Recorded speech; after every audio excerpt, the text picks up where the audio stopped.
Do not regret what you have done.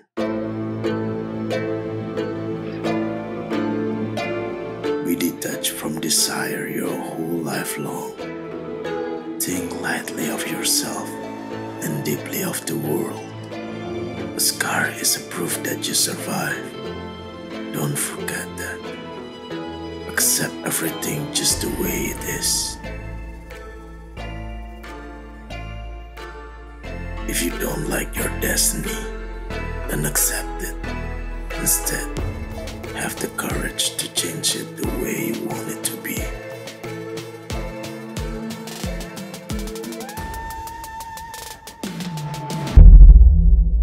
Well, hello. Welcome back to Reading Room. Suka dengan cerita samurai, historical fiction, biopic? Berarti ini adalah manga yang tepat untuk kalian baca. First impression dari gue. Manga ini kalau misalkan gue cari-cari, yes, manga ini udah pernah masuk ke dalam Osamu Tezuka Awards. Dan juga buat gue, ini adalah salah satu manga masterpiece yang harus kalian baca sebelum kalian mati. Dan kalau kita membahas Vagabond, ada dua hal yang paling terkenal kalau kita mau bahas Vagabond. Yang pertama adalah hiatus. Yang kedua, gambarnya bikin kalian nganga. Oke, kita langsung aja masuk ke dalam detailnya. 600 halaman kertas yang membuat buku ini sebenarnya sangat riskan. Kenapa riskan? Karena untuk menikmati Vagabond, selain dari tulisannya, adalah gambar Takehiko Inoue, salah satu nilai jualnya. Jadi jujur, agak mengerikan kalau kita paksa buku ini untuk kita stretch, karena takutnya rusak nih. Selain lemnya juga bisa rusak, spine-nya juga bisa crack. Itu juga bisa jadi bahan pertimbangan. Karena itu sangat disayangkan kalau kita tidak bisa menikmati gambar Takehiko Inoue secara maksimal. Mungkin bisa buat koleksi aja ya. Tapi apalah arti sebuah buku kalau kita nggak baca?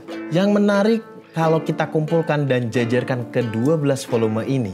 Ke-12 volume ini bisa membentuk menjadi satu kumpulan gambar full karakter-karakter yang ada di Vagabond. Sebenarnya tidak apple to apple kalau kita membandingkan ini dengan versi terbitan lokal dari level komik.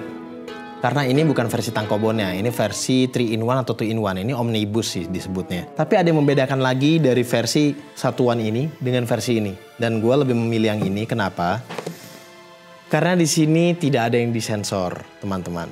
Sementara yang di sini pasti ada yang disensor karena undang-undang kita.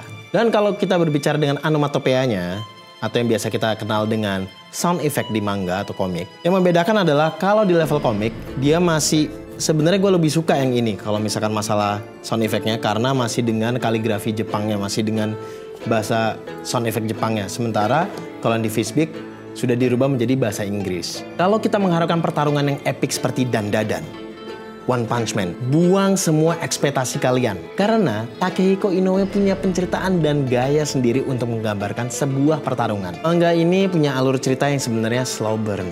Makanya untuk beberapa orang yang mengharapkan akan seperti Slam Dunk alurnya, karena Takehiko Inoue terkenal dengan manga-manga basket seperti Slam Dunk, Buzzer Beater di anime, dan Real, ya Real. Kemungkinan akan gampang bosan kalau baca manga ini. Karena manga ini harus diresapi, dinikmatin untuk bisa masuk ke dalam alur ceritanya. Vagabond ini bisa gue bilang punya cerita yang sangat dalam. Dari mulai perasaan karakternya, atmosfer suatu keadaan di masa itu, dibuat sangat baik, cukup apik disampaikan melalui gambaran tangan Takehiko Inoue Sensei. Vagabond bukan hanya sekedar manga biopic tentang seorang musashi menjalani hidup di jalan pedangnya, tapi juga tentang perspektif karakter lain menjalani filosofi kehidupan mereka seperti apa. Karena sebenarnya nggak ada kata-kata bad guy di sini tuh nggak ada. Semuanya balik ke perspektif mereka masing-masing. Bahkan kita bisa melihat sendiri Shinmen Takezo atau Musashi di sini. Kadang-kadang bisa dinilai dia nggak baik-baik amat juga. Tapi proses dari pengembangan karakter seorang Shinmen Takezo menjadi seorang Musashi, menjadi seorang samurai ternama, menjadi seorang samurai yang sampai tercatat sejarah di Jepang. Bisa kalian lihat ceritanya dalam manga ini. Jadi buat teman-teman semua yang suka dengan cerita sejarah Jepang, ya sekali lagi gue akan ingatkan, ini adalah manga yang sangat tepat untuk kalian.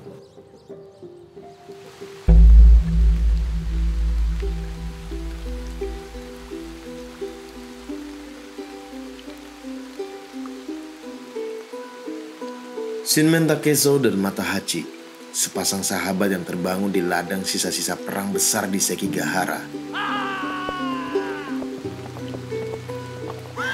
Mereka yang hidup akan menjadi buronan para tentara bayaran Tokugawa Ieyasu. Tubuh yang belum pulih dari pertempuran terus berlari dan melawan para tentara bayaran. Mereka berusaha pulang menuju kampung halamannya. Namun, rasa lelah yang tak terhindarkan membawa mereka bertemu dengan seorang janda bernama Oko dan putrinya. Hidup yang tenang memang bukan menjadi takdir mereka. Sekelompok bandit pimpinan Tsujikase Tenma menyerang tempat peristirahatan mereka.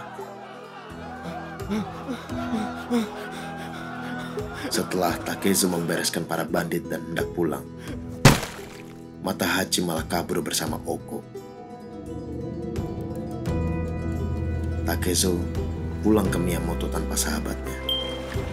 Tetapi, ibu dari Matahachi tidak mempercayai cerita Takezo dan menjebaknya.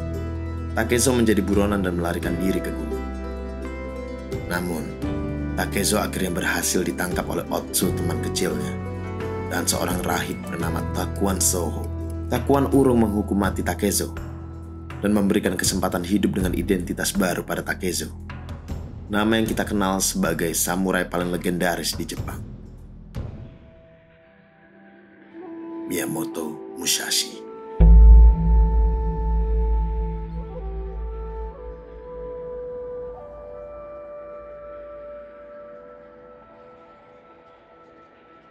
Kalau kita bicara tentang sedikit cerita ya, cerita ini sebenarnya fiksi nggak fiksi. Karena apa? Karena ada beberapa tokoh yang memang secara karakter sedikit dirubah oleh Takehiko Inoue Sensei. Gue nggak tahu ini sedikit dirubah atau berdampak banyak. Contohnya aja, karakter Sasaki Kojiro. Di sini dia dibuat karakternya itu tunarungu. Sebenarnya kan enggak. Nah, yang bikin gue penasaran nih, kenapa Takehiko Inoue Sensei membuat karakter Sasaki Kojiro tunarungu? Kalau kalian tahu jawabannya, mungkin kita bisa bahas di sini. Karena ini buat gue bikin penasaran. Karena dalam sejarah tercatatnya Sasaki Kojiro itu fine-fine aja, normal-normal aja, emang pendekar pedang. Nah, ini kita belum tahu dampaknya akan seperti apa karena mangganya hiatus. Tolong dong Takehiko Inoue Sensei, dilanjutkan dong. Lu harus bisa selesaikan apa yang sudah lu mulai. Sebenarnya Vagabond sendiri ini adalah adaptasi dari novel Eiji Yoshikawa, yaitu novel Musashi, seorang pengarang novel sejarah yang terkenal cukup baik di genrenya. Nah, kali ini gue akan saranin, memang ini adalah salah satu manga masterpiece. Sekali lagi gue bilang masterpiece, super keren. Ini ciamik, oke? Kenapa? Karena satu, gambarnya bagus sekali. Yang kedua, punya cerita yang, waduh, ini kayak baca puisi, tapi dengan sentuhan arsiran, seperti goresan-goresan kaligrafi yang menjadi gambaran tradisional Jepang, tapi artsy lah. Bisa bilang ini artsy banget nih. Dan gue juga penasaran kenapa Takehiko Inoue Sensei yang memang jatuh cinta sama basket dan dia berkali-kali bikin karya yang berhubungan dengan basket, tiba-tiba terjun ke cerita pedang-pedangan seperti ini. Apalagi ini cerita sejarah ya. Dan kalau misalnya gue mau bilang sama kalian juga, manga ini adalah manga yang wajib masuk ke dalam daftar koleksi kalian.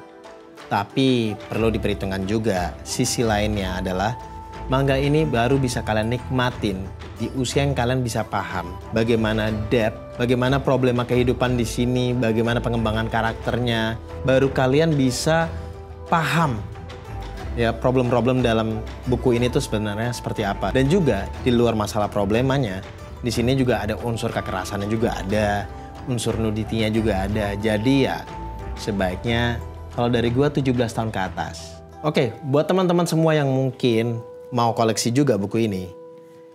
Buku ini kalau nggak salah gue beli waktu itu, gue belinya itu sekitar 3,5 juta atau 3,2 something ya. Yang pasti harganya memang dimulai dari angka 3. Tapi kalau kalian bisa dapat harganya lebih murah daripada itu, berarti kalian beruntung. Dan kalau misalkan kalian mau cari satuannya, itu bisa ditemukan di toko-toko buku. Karena beberapa toko buku ada kok, di toko online juga ada. Jadi ya, kalian bisa dengan mudah kok dapetin ini.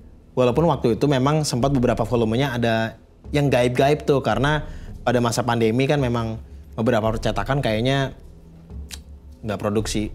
Jadi ya ada beberapa jilid yang susah ditemukan. Jadi jujur aja gua kesel banget. Kenapa? Gua nggak tahu kenapa nih Takehiko Inoue Sensei nggak lanjutin ini manga. Gua nggak tahu apa gambarnya terlalu rumit karena lu bikinnya kebagusan jadi lu males gambar lagi. Atau lu udah kebanyakan uang jadi lu nggak mau lanjutin lagi. Dan gua nggak tahu terakhir lu habis bikin Slam Dunk the Movie. Gua berharap setelah itu ada lanjutan-lanjutan cerita yang lain lagi. Mau lu bikin Slam Dunk 2 kek atau apa lagi kek. Banyak banget semua di sini penggemar karya-karya lu, Takehiko Inoue Sensei. Kita ini semua menunggu karya-karya lu melanjutkan, mau Vagabond, mau apapun, kita masih nunggu. Dan kita berharap lu terus berkarya terus. Jadi tolong hargai perasaan kami yang memohon berkali-kali, tolonglah. Siapapun yang bisa menyampaikan ini ke Takehiko Inoue Sensei, tolonglah. Ya, karena Vagabond ini jadi nggak ada artinya kalau misalkan kita nggak bisa melanjutkan. Mau minta kita ngelanjutin dari versi novelnya Eiji Yoshikawa.